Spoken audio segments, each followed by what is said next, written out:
Hi all. ഇന്നൊരു ബുധനാഴ്ചയാണ്. വൈകുന്നേരങ്ങളിൽ പള്ളിയിൽ പോകാൻ ഞങ്ങൾക്ക് ഭയങ്കര ഇഷ്ടമാണ്. വളരെ കാം ആൻഡ് സൈലന്റ് ആയി പോയിരുന്ന് പ്രാർത്ഥിക്കാൻ ഒരു പ്രത്യേക ഫീലിംഗ് ആണ്. ഞങ്ങൾ എത്തിയപ്പോൾ ആരാധനയായിരുന്നു. അതിനുശേഷമാണ് ഇന്നത്തെ ഹോളി മാസ്.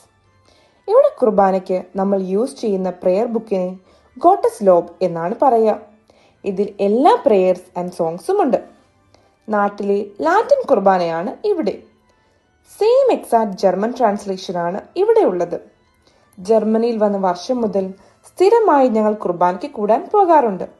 അതുകൊണ്ട് തന്നെ അത്യാവശ്യ പ്രാർത്ഥനകൾ ഫോളോ ചെയ്യാനും ചെല്ലാനും പറ്റാറുണ്ട്. നമ്പർ 582 മുതലാണ് കുർബാന പ്രാർത്ഥനകൾ ആരംഭിക്കുന്നത്. വിശ്വാസ പ്രമാണവും ഹെയിൽ മേരിയും നമ്പർ 3ലാണ് ഉള്ളത്. പാട്ട് പാടുമ്പോൾ പാട്ടിൻ നമ്പർ ഡിസ്പ്ലേ ചെയ്യും. അത് നോക്കി നമുക്ക് പേജ് എടുക്കാം. മ്യൂസിക് വായിക്കുന്നത് ഈ വലിയ ക്ലാവിയറിലാണ്. കുർബാനയ്ക്ക് ശേഷം മാതാവിന്റെ അടുത്ത് പ്രാർത്ഥിച്ച് ഞങ്ങൾ എല്ലാവരും വീട്ടിലേക്ക് പോയി. Thank you. See you later.